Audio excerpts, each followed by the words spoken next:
Stop worrying. God's already got it worked out for you. Stop worrying.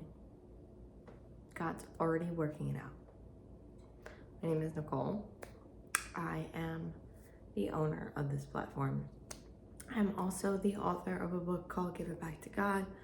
I'm a content creator. I'm just now starting on YouTube, but I've been doing TikTok and Instagram, so those will be in the bio and in the caption.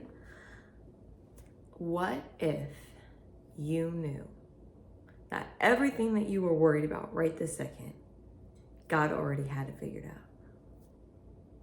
I want you to really sit and think about this one, because if you knew the exact situation that you were currently worried about was handled, how would you live your life? I don't know that you would be spent worried, anxious, fearful. I think that you would find peace, even if all the pieces were not put together right this second.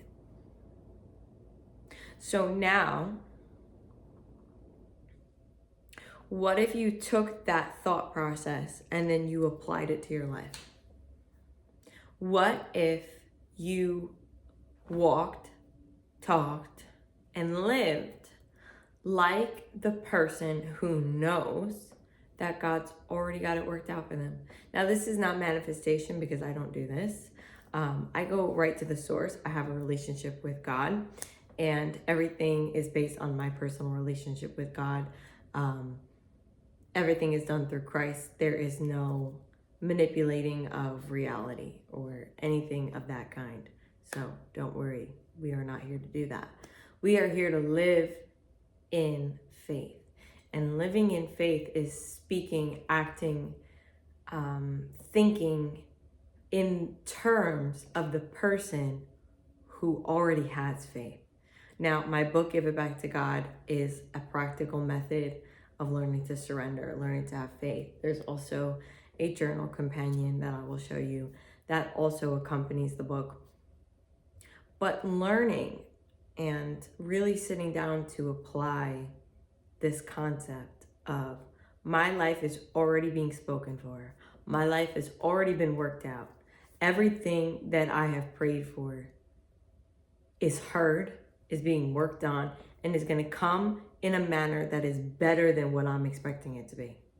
Now, I think if you start to live from that frame of existence and you start to really stand in it, embody it, that's a really big word. We don't really need to go there. Embody it. And what I mean by embody it, work it through your body. Walk like it, talk like it, speak like it, think like it, act like this. If I knew God was working this out for me, would I spend the next 5 hours of my life worried about said thing, worrying about said person, worrying about said job, worrying about said circumstance?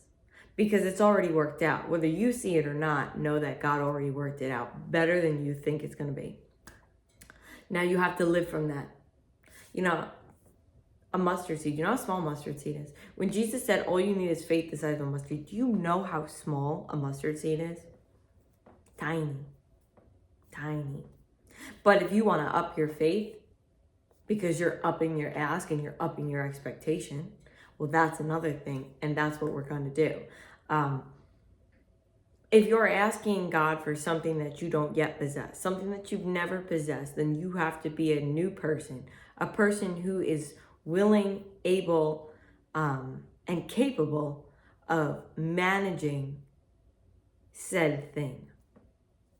Now, we all think that we want something, but now are we the kind of person that can obtain that thing?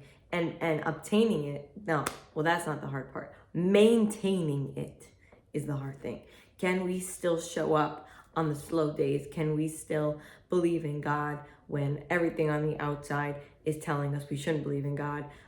Like I wrote this book, like I 100% wholeheartedly have days where the book doesn't move and the book doesn't sell.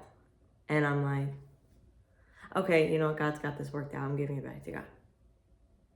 But there is a certain mental frame that you need to stay in order for your faith to work consistently. And it's not like, God's not clocking us or making us punch a clock. It's more so for your own peace of mind. Whether your faith is this small or this big, it doesn't really matter. You still need to have it. But when you up your ask, you have to up the amount of faith. And thank you, Steve Harvey, for saying that, because now I'm taking it. Because it's true. If you're asking for something that you have yet to receive, then why don't you up your faith when you up your ask? And better yet, why don't you live from a place of it's worked out? Why don't you live from a place of, God's already got this, God's got a plan. Whether I know about the plan or I need to understand the plan. It's not a faith problem, it's an uncertainty problem. And a lot of people don't understand that faith equals learning to be okay with uncertainty. Faith is being comfortable with uncertainty. Faith is saying, I believe even when things are uncertain. See, that's the whole distinction of what faith really is. Faith is a fancy word for I believe in things that I can't see. I don't have any proof of existence of said thing, but I know God has done impossible things. I've seen God do things for other people. Why wouldn't he do it for me? You see, I don't see that God wants us to struggle, but I do understand that God allows us to struggle to teach us a lesson if the lesson is something that builds our faith, builds our character, and builds our patience. Put it on a t-shirt.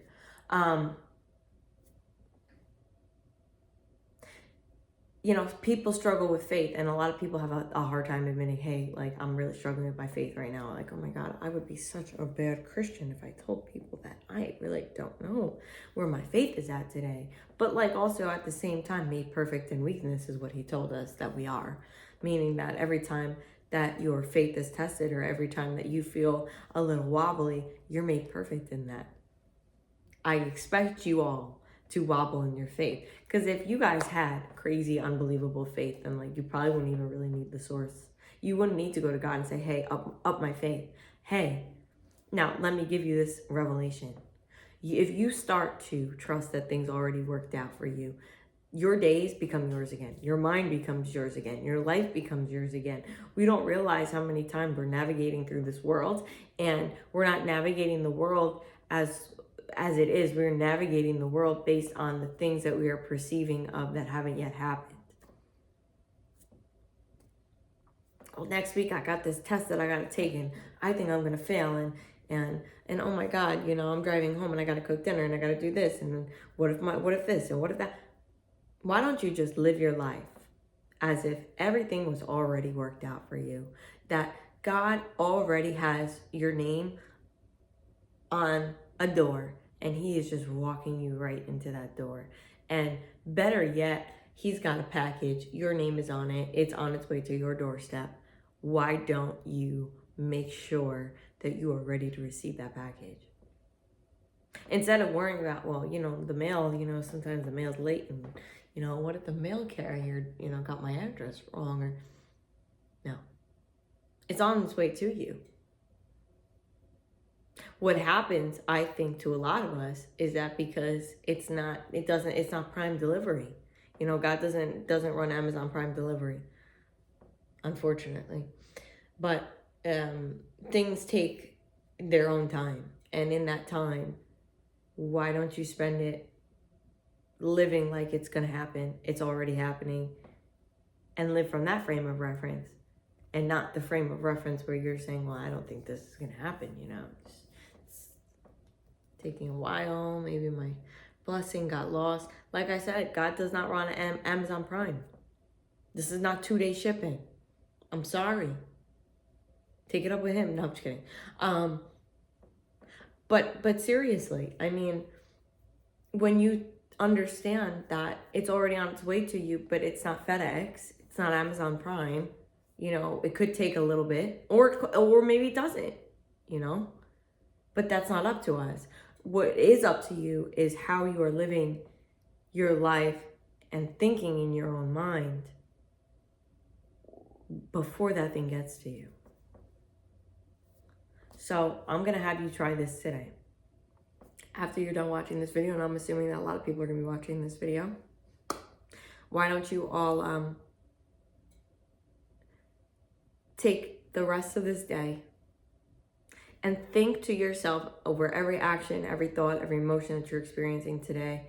Would the me who knew that God already worked it out and knew the way it worked out, would they be doing this? Would they be thinking this way? Would they spend their time this way? This isn't some self-help stuff. This is really like how faith actually works. So take with that as you will. And I hope that you have a blessed day. I hope that you take this and apply this. My book is linked in my bio on my website. It's called House of Her, or you can find it on Amazon called Give It Back to God by Nicole Karimian. I'll put that in the caption. God bless.